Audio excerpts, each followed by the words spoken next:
Alors mes très chers amis, on va y aller. Je salue tous ceux qui nous ont rejoints, je salue ceux de l'Allemagne, je salue la France, encore une fois.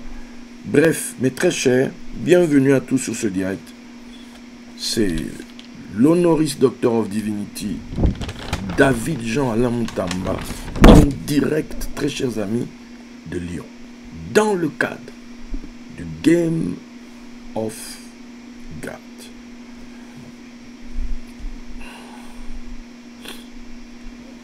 Ce The Game of God, ce 72e numéro, va être associé comme 5e prédication, 5e enseignement qu'on va rattacher à notre programme du week-end dernier, qui était notre session des temps messianiques. On a eu au départ 3 jours, un jour s'est rajouté. Désormais, nous allons rajouter cette soirée à ce pack d'enseignement des temps messianiques 2025.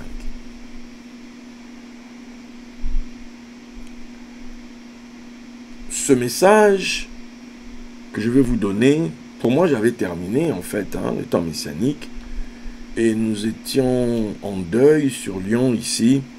Un de nos pasteurs, un de nos patriarches de la ville était éprouvé. Il s'agit du pasteur Sandras qui avait perdu son frère propre. Donc je me suis rendu au deuil et je l'ai vu, à un moment donné nous parlions et il savait que j'avais mon séminaire, donc il m'a demandé comment ça s'est passé et tout ça. Donc je me suis senti de lui faire un tout petit débrief de ce que j'avais apporté pendant ces temps messianiques. Et je lui ai donc dit qu'il a été question par rapport à la moisson, par le Christ en nous, et nous avions fait un genre d'échographie révélant les différents aspects, les différents visages de ce Christ en nous. Donc je lui ai dit que nous avons par exemple vu que Christ en nous était donc fils d'Abraham. C'était l'objet du premier jour, je vous conseille de voir la vidéo. Après le deuxième jour, nous avons dit que Christ était donc le fils de Joseph, c'était le deuxième jour. Après, nous avons dit que Christ était le fils de David, c'était le troisième jour. Et on était censé s'arrêter là, mais un jour s'est rajouté où on a parlé de Christ en nous comme étant fils de Marie. Donc quand j'ai dit fils de Marie, et puis j'ai dit on s'est arrêté là, il m'a dit ah, moi je pensais que tu allais me parler de fils de l'homme.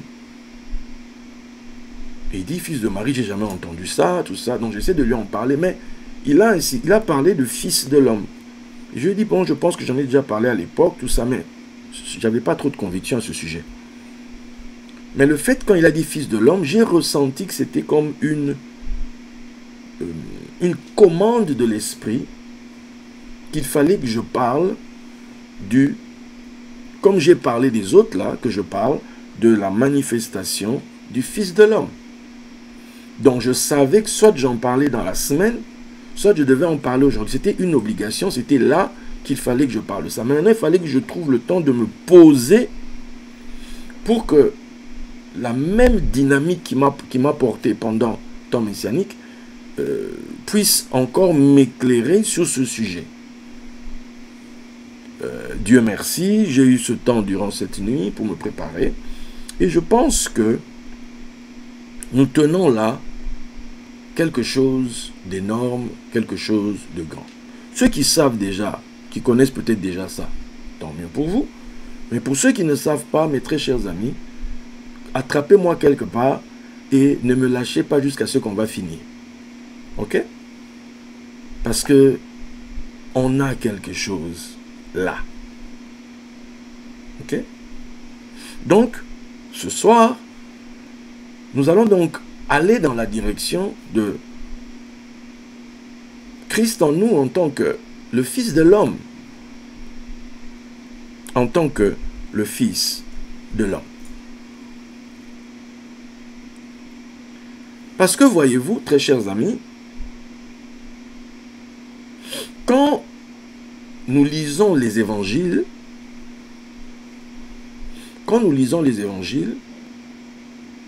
on nous présente Jésus sous plusieurs facettes. Matthieu a sa façon d'apporter, Marc aussi, Luc. Et Jean n'en parlons pas. Quand vous lirez, vous allez donc voir que Christ, Jésus, Yeshua, a plusieurs noms.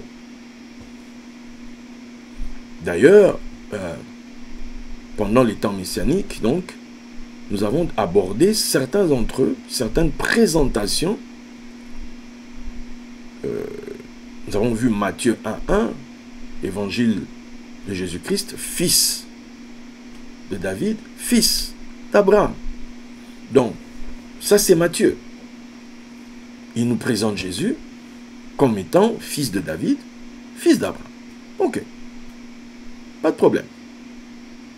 Et puis vous allez voir dans la Bible, à un moment donné, on l'a lu d'ailleurs, où Philippe, quand il va trouver Nathanaël, tout ça, il va dire quoi? On l'a trouvé, le Messie, le fils de Joseph. Donc, on a cet écho-là. Et bien sûr, il y a cet endroit-là où on dit, c'est le fils de Marie, le fils de Joseph, d'où lui vient toute cette sagesse, ses frères ne sont-ils pas parmi nous, etc. Ok. Et puis on aura même un endroit où les démons crient, tu es le fils du Très-Haut, Jésus, qu'est-ce que tu viens nous chercher, tout ça, voilà. Ok. Tu vas dans Jean, on va te dire, tout ceci a été écrit. C'est là où on nous dit, si on devait écrire plein de livres, la terre ne suffirait pas, etc. Le monde ne suffirait pas. Il y en a tellement, donc, mais ceci-là, le peu ici qu'il y a ici, voilà. C'est pour que vous sachiez que Jésus est le Christ, le Fils de Dieu, et qu'en croyant cela, vous ayez la vie en son nom. Ok. Tout ça là, c'est diverses présentations du même individu. On a un exemple, par exemple, pour le coup, dans... Vous savez, le problème quand tu prêches, c'est que toi, tu sais déjà où tu dois finir, mais il faut quand même tenir le suspense, amener les gens petit à petit pour qu'ils comprennent comme toi, tu comprends. Déployer la chose, tu vois. Voilà, donc, mais moi, je sais déjà où je vais, donc toi, suis-moi seulement. Mets tes pieds là où je mets mes pieds. Quand tu arrives dans l'évangile de Jean 1, verset 19. Voici le témoignage de Jean. Lorsque les Juifs envoyèrent de Jérusalem des sacrificateurs et des Lévites pour lui demander, toi qui es-tu? En Lingala, on dit Yonani. Yo Ozanani. Voilà, pour être plus précis. Toi qui es-tu? Il déclara et sans restriction, il affirma qu'il n'était pas le Christ. Et ils lui demandèrent, quoi donc? Es-tu Élie? Et il dit, je ne le suis point. Es-tu le prophète? Il répondit, non. Il dit, alors, mais qui es-tu alors? Nous, ce sont les gars qu'on connaît. Toi, tu es qui? Afin que nous donnions une réponse à ceux qui nous ont envoyés. Que dis-tu de toi-même? Moi, dit-il, je suis la voix de celui qui crie dans le désert, aplanissez le chemin du Seigneur, comme a dit Ésaïe, le prophète. Bien. Donc, que dis-tu de toi-même? Tous ces noms ici, ces attributs, on va appeler ça comme ça, que je vous ai donné ici, fils d'Abraham, fils de, on a Bartimée, fils de David, fils de David. Là, pour le coup, il n'appelle pas fils d'Abraham. Là, pour le coup, il n'appelle pas fils de Marie. Là, pour le coup, il n'appelle pas fils de Joseph. Il appelle fils de David. Tous ces noms, ce sont les noms des gens autour de Jésus. Maintenant, la vraie question est, lui-même le concerné. Il dit quoi sur le nom? Parce que l'église est remplie. Hein? Tu verras un gars bien aimé. Aujourd'hui, nous allons parler de la divinité de Jésus. Papa, t'énerve pas. Tu peux parler de ça sans t'énerver, sans bien aimer. S'il te plaît, calme-toi. Dis-moi. Donc, tout le monde vient avec... Mais avant d'aller loin, faut d'abord... Tu dis, attends, Mais lui-même, on est dans le livre, lui-même, il a dit quoi sur lui-même dans le livre? Lui. Parce qu'on a ce que Gabriel a dit, hein, quand il est venu parler à Marie. On a cette version-là. Mais ça, c'est Gabriel. Ça, c'est Gabriel qui a parlé, qui a dit ce truc. Que Marie a cru. Bon. Mais lui-même, qu'est-ce qu'il dit sur lui-même? Tu vois, on a demandé à Jean, toi, que dis-tu de toi-même? Parce que si nous ici, peut-être on tâtonne, certains disent, toi-même, toi, tu dis quoi sur toi? Tu dis quoi? Regardez maintenant dans Matthieu 16, verset 13. Matthieu 16, 13, là-bas il est dit, Jésus étant arrivé dans le territoire de Césarée de Philippe, demanda à ses disciples, qui suis-je au dire des hommes? Moi, le fils d'Abraham? Non. Moi, le fils de Joseph? Non. Moi, le fils de David? Non. Moi, le fils de Marie? Non. Moi, le fils de Dieu? Non. Il dit, moi, le fils de l'homme. Lui, c'est comme ça qu'il se présente. En tout cas, à cette étape de l'affaire. Qui suis-je au dire des hommes? Moi, le fils de l'homme. Ok. On pousse. On est dans Matthieu 8, 19 à 20. Un scribe s'approcha et lui dit, « Maître, je te suivrai partout où tu iras. » Jésus lui répondit, « Les renards ont des tanières, et les oiseaux du ciel ont des nids, mais le Fils de l'homme n'a pas un lieu où il puisse reposer sa tête. » Et nous, on sait que quand il dit Fils de l'homme ici, il faut rattacher ça à Matthieu 16, 13, où il dit moi. C'est comme ça qu'il s'est défini. À cette étape, Fils de l'homme. Tu vas dans Jean 12, 23. Jésus leur répondit, l'heure est venue où le Fils de l'homme doit être glorifié. Ah. Donc le Fils de l'homme doit être... Donc ça signifie qu'il ne l'est pas encore. Ça signifie qu'il ne l'est pas, puisqu'il doit être glorifié. Donc il ne l'est pas. C'est un élément intéressant à voir, puisque on vient d'entendre aussi que le Fils de l'homme n'a pas un lieu où il puisse reposer sa tête. Et puis maintenant on vient d'apprendre que le Fils de l'homme doit être glorifié. Donc le Fils de l'homme, normalement, n'est pas glorifié. Il n'y a pas de gloire dans le Fils de l'homme. Voilà déjà un élément. Jean 12, 34, la foule lui répondit, « Nous avons appris par la loi que le Christ demeure éternellement. Comment donc dis-tu, il faut que le Fils de l'homme soit élevé? » Qui est ce Fils de l'homme? C'est qui ce gars-là? Ok? Bon. Donc, on a ces éléments-là déjà qu'on peut poser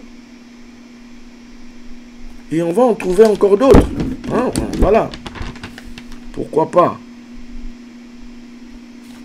Quand maintenant on va dans Matthieu 24, oh là là, le livre de Matthieu 24, un livre so extraordinaire.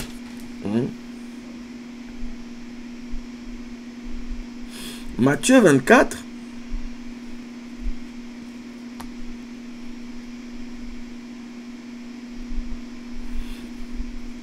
verset 3. Il s'assit sur la montagne des Oliviers et les disciples vinrent en particulier lui poser cette question. Dis-nous quand cela arrivera-t-il et quel sera le signe de ton avènement et de la fin du monde? Il est question de son avènement. Or, quand vous allez au verset 27, bon, allons au verset 25. Voici, je vous l'ai annoncé d'avance. Si donc on vous dit, voici, il est dans le désert, n'y allez pas. Voici, il est dans les chambres, ne le croyez pas.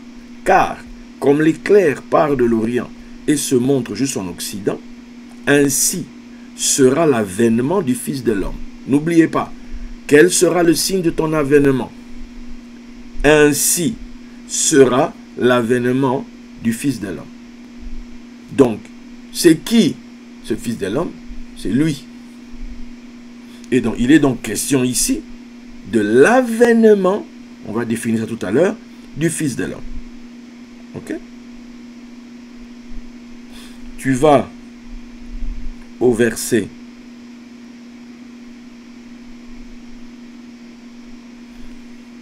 30, non, 29, oui, 29 à 30. Aussitôt après ces jours de détresse, le soleil s'obscurcira, la lune ne donnera plus sa lumière, les étoiles tomberont du ciel et les puissances des cieux seront ébranlées. Alors le signe du Fils de l'homme paraîtra dans le ciel, toutes les tribus de la terre se lamenteront et elles verront le Fils de l'homme venant sur les nuées du ciel avec puissance et une grande gloire. Il enverra ses anges avec la trompette retentissante et ils rassembleront ses élus des quatre vents, d'une extrémité des cieux à l'autre. Ok. Verset 37. Ce qui arriva du temps de Noé arrivera de même à l'avènement du Fils de l'homme. Car dans les jours qui précédèrent le déluge, les hommes mangeaient, buvaient, se mariaient et mariaient leurs enfants, jusqu'au jour où Noé entra dans l'arche. Et ils ne se doutèrent de rien que ce que le déluge vienne et les emporte tous. Il en sera de même à l'avènement du Fils de l'homme. Donc, l'histoire du Fils de l'homme. Ok? Donc, vous voyez par le texte que je viens de vous montrer ici que il s'agit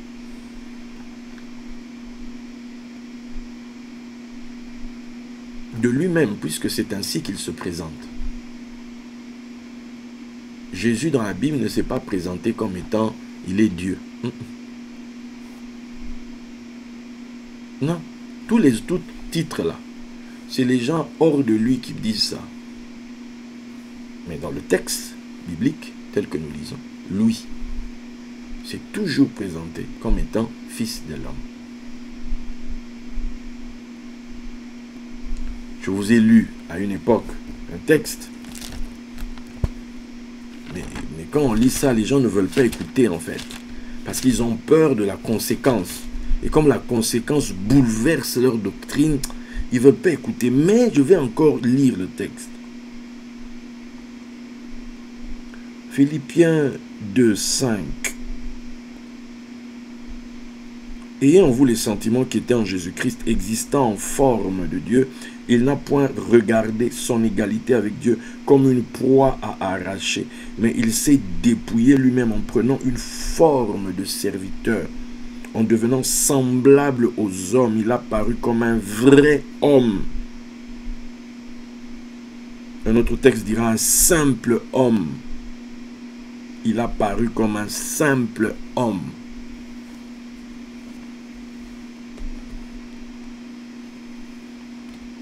Donc, ce terme avènement, qu'on retrouve dans Matthieu 24, 27, ça vient du mot grec parousia. Parousia. Ok? Souvent on dit en français parousie, la parousie. Qu'est-ce qu'on trouve dans ce mot? On te dit que ça signifie présence, venue. Mais en grec, c'est deux mots qui sont mis ensemble. Para, qui signifie auprès d'eux, à côté d'eux, et puis ousia, qui signifie essence, qui signifie être, qui signifie réalité, qui signifie existence. Ça nous fait penser à exousia. On a ex-ousia. Ousia, c'est la substance divine, en fait. Tu vois? L'exousia, c'est quelque chose qui sort de la substance divine, quelque chose qui vient de la divinité, qui vient de la substance divine et qui t'est donné. Donc maintenant, ici, parousia, c'est donc cette essence divine qui est maintenant auprès de toi, qui est maintenant présente. Ok? Quelqu'un comme Platon l'emploie pour désigner la présence des idées dans les choses, c'est-à-dire le monde des idées, les réalités que nous on va appeler spirituelles, qui sont maintenant présentes dans les choses, dans une réalité différente, plus basse, on va appeler ça comme ça. Donc c'est comme si c'était une réalité spirituelle qui maintenant est présente de manière, j'allais dire, dans les choses tangibles. On sait qu'il y a quelque chose ici. Quelque chose est manifesté ici. Ok? Donc, cette réalité céleste, cette réalité spirituelle, cette réalité qui est du monde des idées, essayez d'aller voir ce que Platon dit par rapport au monde des idées, maintenant quelque chose de ce domaine-là, maintenant qui est présent dans les choses, qui est un level plus bas. Ok? Donc, quelque chose qui était du domaine imaginaire, on va dire ça comme ça, et qui maintenant se fait chair, est présent de manière tangible. Un homme qui s'appelle Adolphe Deisman nous dit que au IIIe siècle avant Jésus-Christ, ça remonte, hein, parousia désigné, on utilisait ce mot parousia pour désigner la visite officielle d'un prince ou d'un haut dignitaire dans une cité afin de prouver sa magnificence. Tu vois? Un dignitaire, un grand, vient dans une cité pour donner la preuve de sa magnificence. Donc, on va voir dans la cité sa gloire. Disons que c'est comme quand la reine de Saba arrive à Jérusalem. Donc, quand elle est arrivée, on a senti que la reine de Saba est venue. Tu vois, il y a une présence, il y a un kavod, il y a un pont, c'est que telle personne est là. Ok? Et ce n'est pas des petites gens, c'est des hautes personnalités. Donc, quand ils arrivent dans un endroit, on sait. Il y a une présence de quelqu'un de grand, d'élevé, qui est ici. Donc, et en réalité, quand vous lisez les évangiles, la Bible, si vous ne voyez pas cet aspect-là, vous allez taper à côté en fait. Parce que il est donc question, il y a un processus, l'homme Jésus dans les Écritures est dans un processus qui doit aboutir à son avènement, qui doit aboutir à sa parousie. Mais en attendant ce moment-là, c'est chaud pour lui. Il n'a pas à lui opposer sa tête. Ok? Maintenant, est-ce que j'espère jusque-là, vous avez compris? Première chose que je voulais que l'on pose, la nécessité de comprendre que lui-même s'est présenté en tant que fils de l'homme. Voilà. À un moment il y a un processus qui est en cours, qui doit aboutir à son avènement. Tu vois, c'est ça en fait, il doit aboutir à son avènement. Donc, on sent que ce moment-là, ça va être la présence de quelque chose de grand qui va se manifester au travers de lui. Celui qui à nos yeux est petit aujourd'hui, il est en train d'aller vers une grandeur qui pour l'instant n'est pas encore présente en lui. Mais à un moment donné, cette grandeur-là sera présente en lui. Et c'est ça qu'il essaye, il interpelle les gens là-dessus. Quand vous allez dans Matthieu 26, 64, il est convoqué devant le Sanhédrin, le grand Sanhédrin pour le coup. Bon, le grand ou le petit, je ne saurais dire parce que on les a convoqués de nuit. Est-ce que tout le monde était là? Bon, le petit Sanhédrin 23, le grand Sanhédrin 72. Ok? Bon. Il est convoqué par le Sanhédrin. Et là, en tout cas, il y a le souverain sacrificateur qui est parmi eux, tout ça. On lui pose une question. Si tu es le Christ, dis-le nous. Ok? Maintenant, écoutez sa réponse. Jésus lui répondit, tu l'as dit. De plus, je vous le déclare.